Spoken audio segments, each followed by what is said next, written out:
दोस्तों, आज 10 अक्टूबर है और आज एक महत्वपूर्ण प्रोविजन हम डिस्कस करने जा रहे हैं अपने इस वीडियो में, जो कि फाइनेंस मिनिस्टर के द्वारा 54 जीएसटी काउंसिल मीटिंग में लाया गया है।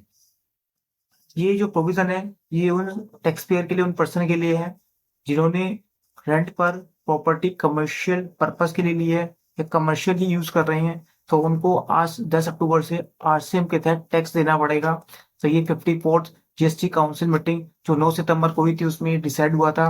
तो हम अपनी इस वीडियो में समझेंगे कि इसकी टैक्सेबिलिटी कैसे राइज होगी, और इसके हम कुछ केस स्टडी भी पढ़ेंगे कि आपको कैसे कैसे आपको देना है।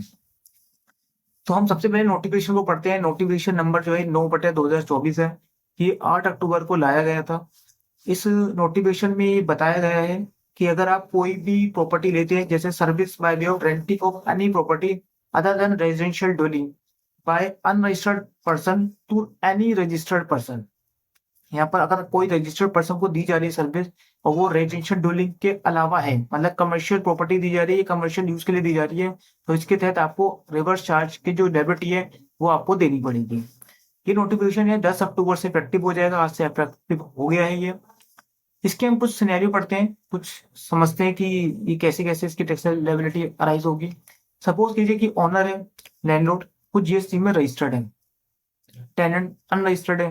तो इस केस में क्या होगा कि जो लैंडलॉर्ड है वो जीएसटी आपसे चार्ज करेगा फॉरवर्ड चार्ज मैकेनिज्म के तौर पर। वो जब भी आपको इनवॉइस देगा, उस पर एक जीएसटी चार्ज वाला इनवॉइस देगा और आपसे जीएसटी कलेक्ट करेगा। फिर सेकंड सिनेरियो होता है कि लैंडलॉर्ड रजिस्टर्ड है, टेनेंट भी रजिस्टर्ड है, दोनों ही रजिस्टर्ड हैं। तो इस केस में भी फॉरवर्ड चार्ज मैकेनिज्म एप्लीकेबल होगा। लैंडलॉर्ड आपसे जीएसटी का इनवॉइसिंग चार्ज करेगा और आपसे कलेक्ट करेगा और पे करेगा। थर्ड सिनेरियो आता है कि दोनों ही अनरजिस्टर्ड है, लैंडलॉर्ड भी अनरजिस्टर्ड है और टेनेंट भी अनरजिस्टर्ड है। तो इस केस में जीएसटी की टैक्स लायबिलिटी अराइज नहीं होगी, क्योंकि दोनों अनरजिस्टर्ड है। फोर्थ सिनेरियो जो आता है, जो आरसीएम के लिए आया है, कि अगर लैंडलॉर्ड अनरजिस्टर्ड है और टेनेंट रजिस्टर्ड है, तो इस केस में आरसीएम की लायबिलिटी टेनेंट पर शिफ्ट हो गई है। अब टेनेंट को जो रेंट दे रहा है उस पर आरसीएम के तहत जीएसटी देना पड़ेगा। फिर हम बात करते हैं कि जो टैक्स पेयर होते हैं वो दो कैटेगरी में रजिस्टर्ड होते हैं। एक होते हैं नॉर्मल नॉर्मल टैक्स पेयर जो होते हैं, और एक होते हैं कंपोजिशन टैक्स पेयर।